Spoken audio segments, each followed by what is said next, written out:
आज की कहानी हमसे रिया ने शेयर करी है, जो कि पंजाब की रहने वाली है।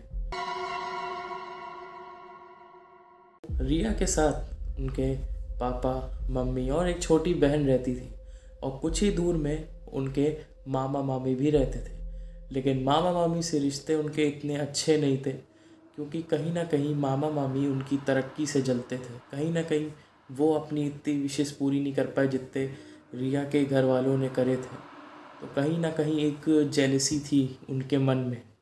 लेकिन कभी ऐसा उनने सामने से नहीं दिखाया, लेकिन कहीं ना कहीं उनके मतलब लगता था देख के उन्हें कि ऐसा कुछ है। तो ऐसे ही फंक्शन का समय चल रहा होता है, तो मामी जो होती हैं तो वो उन रिया के घर रहने आती हैं कुछ 3-4 दिन के लिए। तो रिया के माता पिता एक रूम उनके लिए खाली कर देते हैं, जहाँ पे वो एक तरीके से इस समय मामी का रूम बन जाता है। तो ऐसे ही देखा जाए तो रिया के जो मम्मी पापा हैं वो बिज़ी रहते हैं काम काज में, तो वो बाहर ही रहते हैं, फंक्शन का समय है। तो मामी भी कभी कभी चली जाती, लेकिन कभी कभी वो मतलब वहीं पे रुक जाती हैं अपने रूम में ही, मतलब रिया के घर पे। तो ऐसे ही रूटीन कट रहा होता है। लेकिन एक दिन क्या होता है, जब रिया रात के समय उसे नींद नहीं आती है, तो थोड़ा लेट के समय मतलब जब थोड़ा देर हो रही होती रात में, तो वो पानी पीने के लिए जाती है किचन की साइड।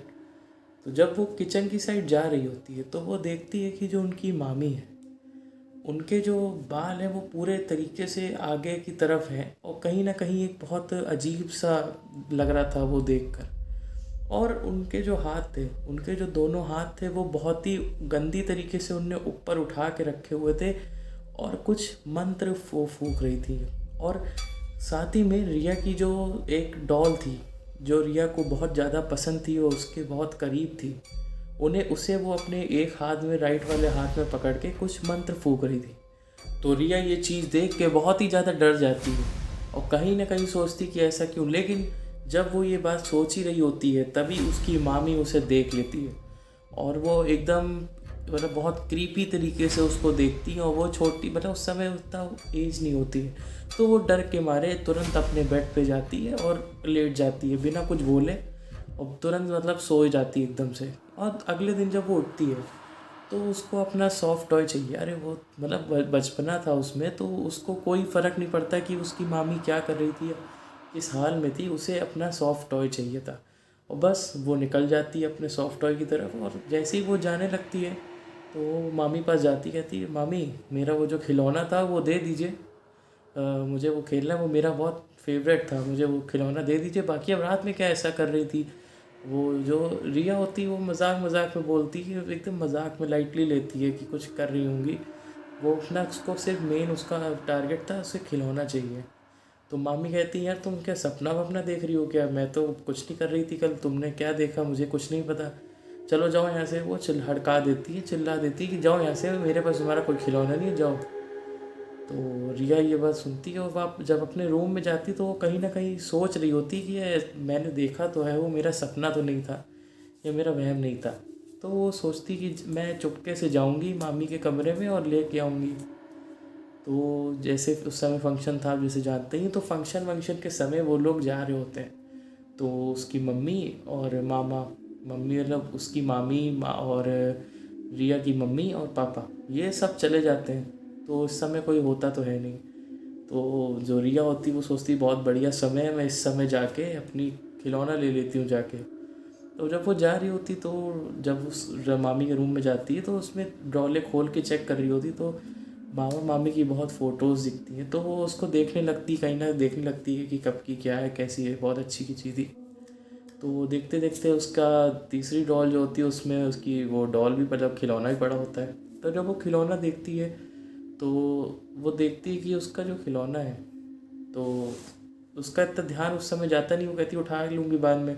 वो फ़ोटोज़ देख रही होती। फिर क्या होता है, जब वो अपना खिलौना उठाती है, तो वो देखती है कि उसका, उसकी जो गर्दन है वो कटी हुई है। तो कहीं ना कहीं वो अब थोड़ा सा उसको कुछ डाउट लगने लगता है कि ऐसा क्यों, उनने मेरे खिलौने, मेरी डॉल को क्यों तोड़ दिया, जब वो जानती कि ये मेरा है, बिना मुझसे पूछे ऐसा क्यों किया। तो ये सोचते सोचते और फोटोज़ फिर वो देखने लगती है। कहीं ना कहीं गुस्सा तो बहुत होती है वो। तो वो धीरे धीरे उसको नींद आने लग जाती है, जैसे झपकी टाइप की। तो वो सोती, तो वो देखती कि पिलो जो था उसमें कुछ चुभ रहा है। तो वो देखने लगती है, पिलो का कवर उतारते तो देखती कि उसमें बहुत सारे पिन्स लगे हुए हैं जो उसको चुभ रहे हैं। अब वो सोचती कि ऐसा मतलब मामी ने क्यों किया, मतलब पिन्स विन्स क्यों लगा के रखी, इसका क्या माजरा है। तभी जब वो मतलब उसके रूम मतलब बाहर से डोर से उसके जो दरवाज़ा है वहाँ से आवाज़ आने लगती है उसकी मम्मी की और मामी की। तो वो समझ जाती कि ये लोग आ गए। तो वो तुरंत भागती है और भागने के बाद वो मतलब ऐसे रिएक्ट करती है कि जैसे उसको कुछ पता ही नहीं कि वो गई भी उस रूम में, उसने क्या किया कुछ भी। तो ऐसे ही वो अपने रूम पे चली जाती है रिएक्ट करके। और फिर रात का समय हो जाता है। ऐसी बहुत टाइम बीतने के बाद रात के समय वो जब मतलब अपने रूम में होती है, उसको नींद तो आ नहीं रही होती है, सोच रही होती बहुत।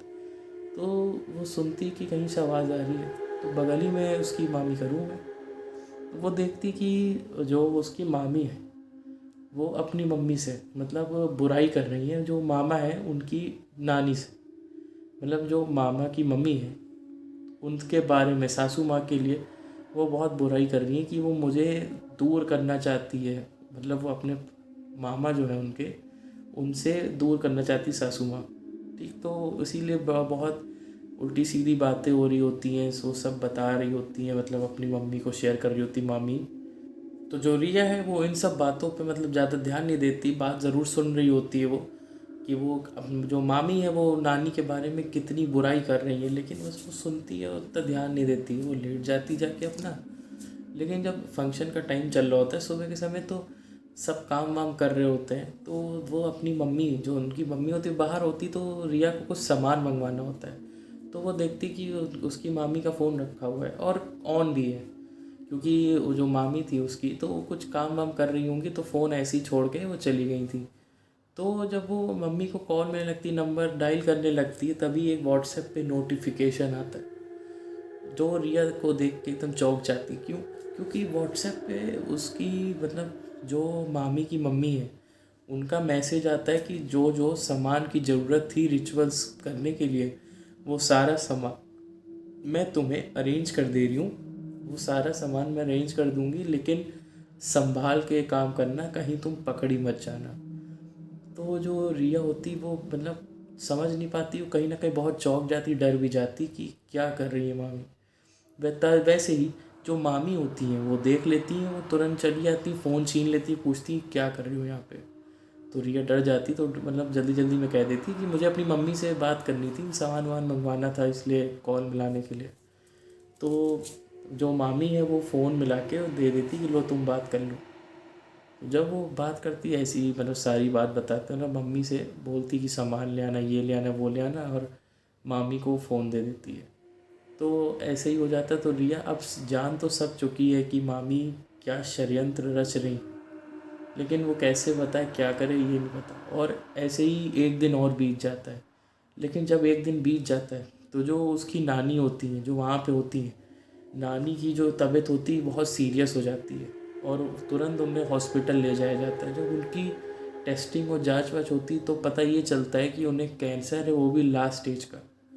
अब सबके दिमाग में यही चल रहा होता है कि ये क्या है, मतलब एकदम से कैंसर लास्ट स्टेज, और अभी वो फंक्शन की तैयारी कर रही थी, बिल्कुल फिट और हेल्दी, कुछ कोई दिक्कत नहीं है, एकदम से उन्हें कौन सी बीमारी और ऐसे कैसे हो सकता है। और जो रिया होता है उसका ध्यान सीधा उनकी मामी की तरफ जाता है, और मामी जो होती हैं वो रो रही होती हैं, बहुत बुरी तरीके से रो रही होती हैं। रिया जानती कि ये ढोंग हो रहा है, लेकिन उनके घर वाले नहीं जानते। अब रिया एक बेसहारा होके, उसे ये भी नहीं पता है कि वो ये अपनी फैमिली से कैसे शेयर करे, क्या करे। लेकिन मामी जिस तरीके से ढोंग कर रही हैं उनका पकड़ा जाना बहुत मुश्किल था।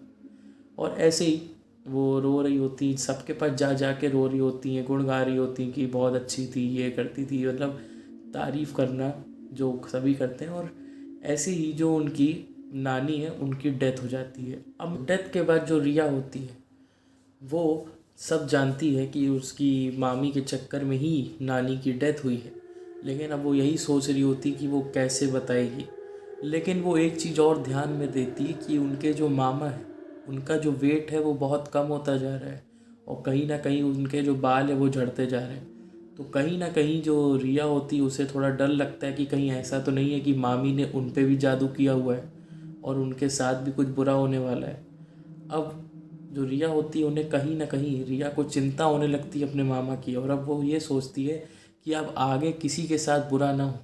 तो वो जो रिया है वो तुरंत अपनी माँ के पास जाती है। माँ के पास जाने के बाद वो सारी की सारी बातें बताती है। अब रिया मन मन यही सोच रही होती है कि मैं ये सब बातें बताऊंगी तो मम्मी का क्या रिएक्शन होगा, क्या वो मुझ पर यकीन करेंगी और मुझे क्या क्या करना पड़ेगा। लेकिन जो रिया की मम्मी है वो तुरंत ये बात समझ जाती है और तुरंत इस बात पे वो कह कुछ भी रिप्लाई नहीं, मतलब वो तुरंत समझ जाती हैं, इस बात को एग्री करती हैं और तुरंत पापा मतलब जो उनके रिया के पापा हैं उनके पास जाती है बताने के लिए सारी बातें।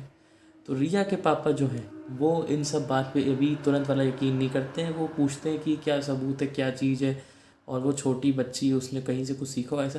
तो रिया की जो मदर है तो वो कहती है कि ये बताइए ब्लैक मैजिक के बारे में उसे किसने बताया होगा, वो कहाँ से सीखेगी। ये सच बात है, ये व्हाट्सएप पे जो मैसेज आया था वो भी सबूत है।